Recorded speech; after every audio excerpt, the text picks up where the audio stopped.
Y bueno, para tal vez poner algo de aplicación a esto, eh, no sé si han escuchado del efecto blind sight o el efecto de la ceguera. Eh, y esto tiene mucho que ver con lo que es el tálamo. Entonces, el efecto blind sight es o hace referencia a la capacidad de ver sin ver, ¿no? Esto básicamente es cuando una persona que es ciega por un daño en la corteza visual, de forma inconsciente puede esquivar, digamos, obstáculos o puede predecir, ¿no?, la ubicación de objetos, básicamente.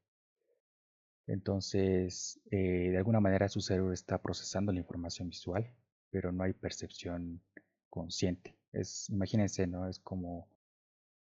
Eh, es como si ustedes no, es como si ustedes estuviesen viendo algo, pero a la misma vez no estuviesen, o estuviesen de alguna manera dopados o con algún tipo de droga que no les permita ser conscientes de toda esa información, de los colores, de las sensaciones que están percibiendo, pero sobre todo en este caso, ¿no?, de lo visual, ¿no?, de los tonos, de los contrastes. Entonces, en simples palabras, podríamos decir que es el efecto de la ceguera. Entonces esto ocurre porque sobre todo la información visual no viajas solamente por una vía, digamos, hacia el cerebro, ¿no?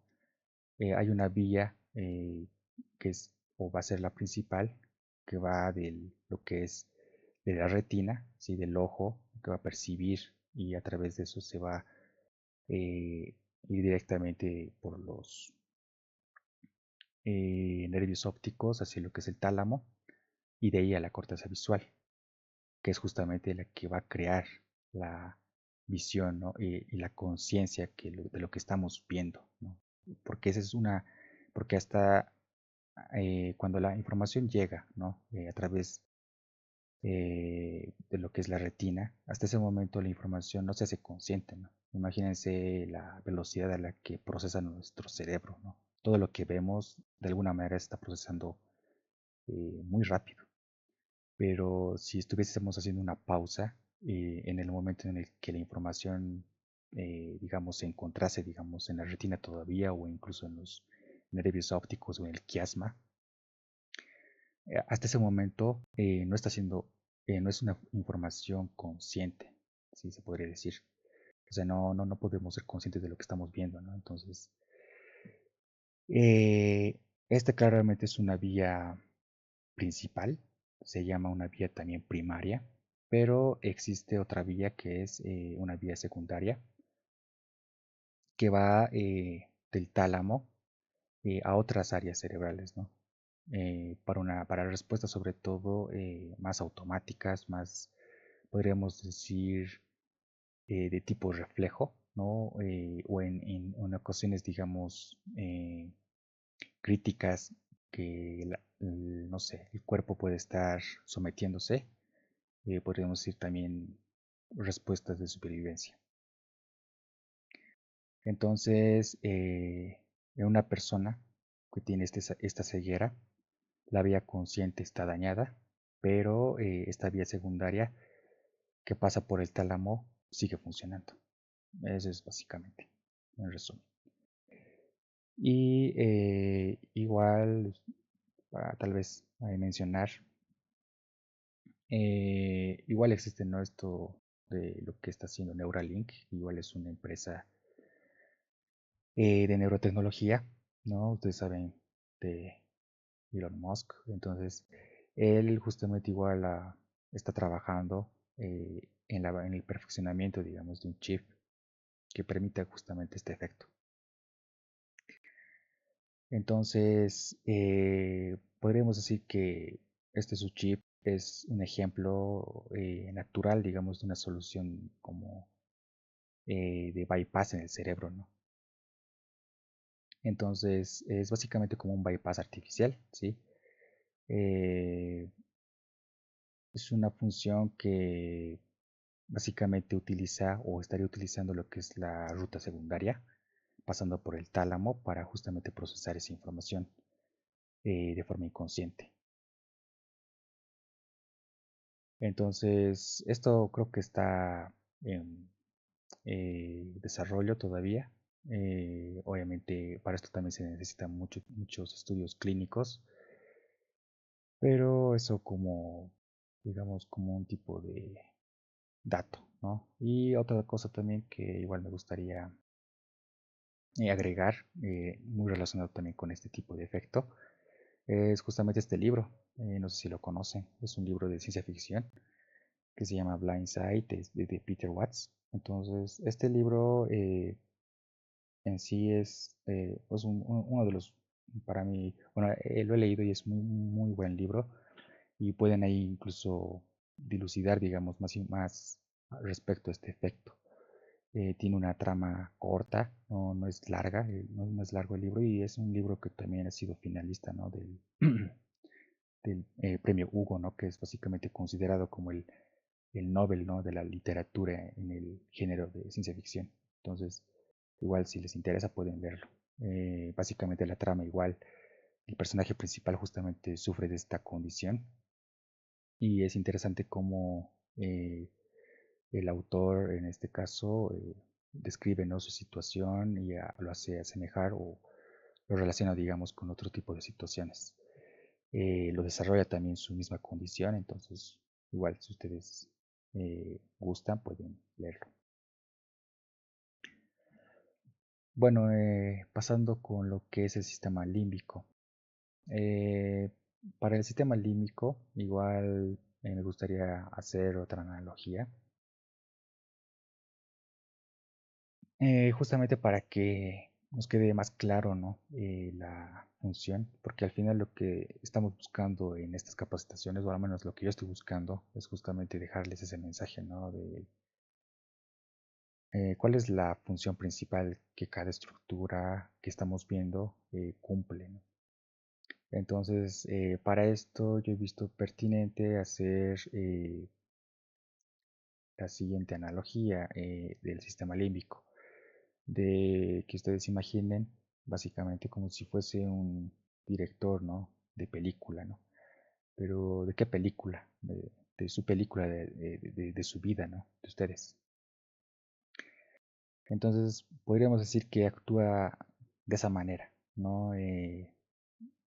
Básicamente, lo que él estaría clasificando o discriminando o filtrando serían sus emociones, ¿no? Cuando ustedes están felices o aburridos o cuando están también enojados, cuando están, no sé, neutrales o están sorprendidos, ¿no? Cualquier tipo de emoción que ustedes pasen en cualquier tipo de entorno, circunstancia y también de tiempo. El sistema límbico está implícito, está involucrado y es el sistema límbico que va de alguna manera clasificar estas emociones. Y esto de alguna manera también está implicado con lo que son los recuerdos, ¿sí? Porque va a haber eh, momentos en los cuales ustedes van a querer atesorar más, van a querer guardar, ¿no? En esa memoria a largo plazo que otras que, por ejemplo, como, no sé, eventos tristes o negativos que han pasado, no. Entonces, igual tiene esa relevancia. Podríamos decir con lo que es la memoria. Es la conducta y la memoria. De alguna manera, el sistema límbico está implícito en esas tres funciones. Bueno, en estas dos funciones, ¿no? Con respecto a las emociones, podríamos decir que el sistema límbico procesa los sentimientos, como todos los que han visto, pero hay más todavía. Eh, en la parte de las emociones hay otra estructura vital, que es la amígdala, y esta va a ser una estructura clave que va a evaluar justamente todas esas emociones y a partir de eso va a generar respuestas, ¿no? Que igual van a ser emocionales. Otra parte que les había dicho que son los recuerdos, ¿no? Con los recuerdos justamente se almacenan en una región que está encargada de la memoria. La estructura que yo me imagino que todos ustedes han debido escuchar o deben conocer es el hipocampo, ¿no? Eh, el hipocampo, ubicado en la región temporal, justamente trabaja en conjunto y en coordinación con otras regiones específicas para procesar esta información y para decidir si va a ser una información que se va a almacenar permanentemente o que pues no tiene relevancia alguna y puede liberar, digamos, ese espacio para poder procesar otra o guardar otra, ¿no? Y también podremos hablar de una función más que es la motivación. Entonces podríamos decir que también dirige lo que son las acciones motivadas, eh, ya sea por el placer o por la recompensa. Y esto justamente impulsa, ¿no? A los comportamientos, como por ejemplo podríamos hablar de comer o beber, o incluso buscar interacciones, ¿no? Con otras personas. Entonces, lo que quiero que vean a partir de esto es de que el sistema límbico de alguna manera es un sistema importante, sobre todo para la implicancia mental, ¿no? O para la implicancia de la salud mental. Porque si ustedes no tienen un, digamos, buen funcionamiento en su sistema límbico, eh, no tienen la capacidad de poder, o no van a tener la capacidad de poder gestionar sus emociones, no van a tener la capacidad de poder eh, justamente eh, ingresar a sus recuerdos y sobre todo la capacidad de poder involucrarse, compartir o, no sé, de alguna manera socializar con otras personas. Entonces, de hecho, en los psicópatas, ¿no? El, la principal estructura que falla dentro de este sistema es la amígdala cerebral. Su amígdala funciona de diferente manera, ¿no? Es como que está más atenuada a esas emociones, ¿no? Que a cualquier humano normal, digamos, le daría, eh, no sé, de algún tipo de empatía, pero en el caso de las personas con ese tipo de grados, no sé, psicopáticos, justamente no tiene esa implicancia, o sea, su configuración incluso es distinta. Entonces, esto se utiliza más, los psicólogos lo deben saber mucho mejor. Es otro tema muy concerniente, pero que de hecho la relevancia en general del sistema límbico es esa, ¿no? Hacernos, literalmente, darnos esa esencia, esa característica de humanos que tenemos, ¿no? De socializar, de poder compartir y de poder justamente gestionar nuestras emociones. Eh, entonces, a partir de esto, del sistema límbico, hay otras estructuras que se van a asociar y son los ganglios basales, como les he dicho anteriormente.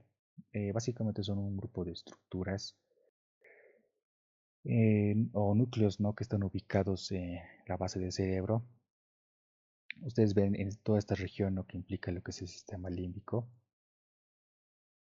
Ven justamente esa configuración, eso es una visión, o eso es una vista frontal, ¿no?